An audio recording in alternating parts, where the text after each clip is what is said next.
I always change my output mode to advanced. Now, under advanced, it allows me to control a few different things. Now, not only can you stream with OBS, but you can also record. Now, I don't really prefer the recording options in OBS, but is free. And if that's something you want to do, you can definitely record within OBS. Now, we have our streaming and recording here. We're going to go ahead and click the tab here that says streaming. And then below this, we're going to see a few different things. Now, the encoder, I leave it X24. I wouldn't change that. Again, this is more for recording purposes. And then the rescale output, you can always change this to be what you want it to be. I leave mine at 1920 by 1080 because I like to stream in 1080p. So even if you have a larger 4K monitor, you can rescale it to be 1080p, which is, changing this here. Now, if your internet connection is not that great, you may want to rescale this to be 720 or something like that. That way your stream doesn't chug or lag, or you get some things like that.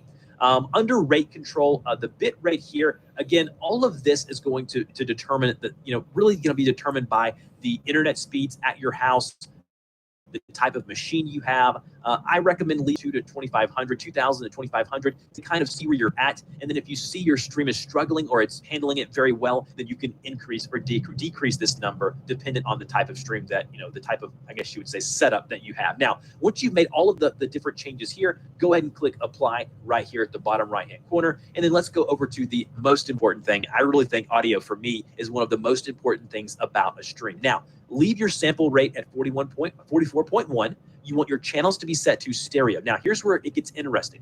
The desktop audio device. Now, mine is going to be set up as the speakers because this is how I have my setups, going in. But normally you may have this set up to default. Like if you have your computer plugged into, like your speakers plugged into your headphone jack, just leave it as default. If you leave it as default, you can never go wrong there, but you may have to come in and adjust this. The desktop audio device is going to be how your stream audience hears the audio coming from your computer. So the music that you play, the game sounds, all of this is coming from the desktop audio device. So click this drop-down menu, select the one that's appropriate for you, and then go from there.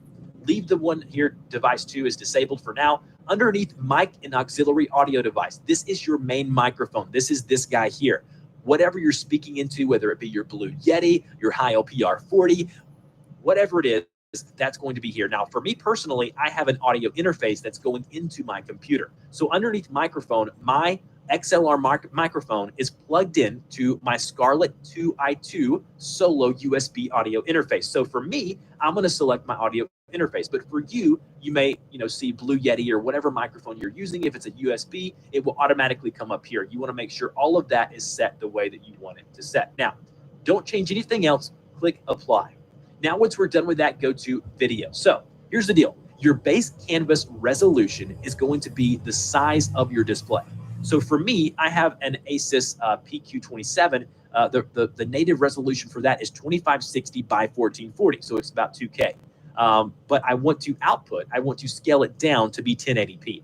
I don't want to be streaming in 4K. What's the purpose of that? Not many people's going to be able to experience that. And I would highly recommend going down to 1080p to be the minimum or the maximum. And then if you even need to go down beyond that, 720p is okay, depending on your internet size. So again, the canvas is your display size. The scaled resolution is what the audience is going to see. So all of that's done within video.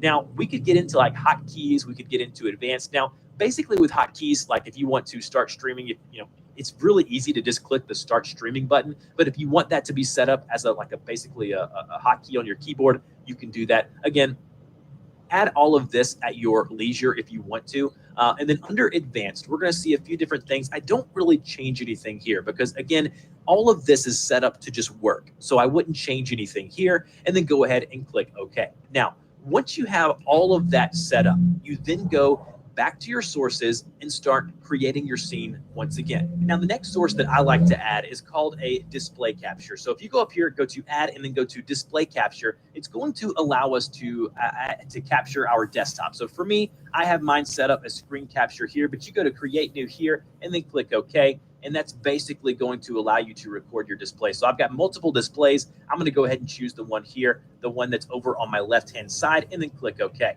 Now, as you can see, this covered up my webcam. Now, sources work very similar to layers in Photoshop. If we go to our sources panel, click and hold, drag that below the webcam, there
Mhm.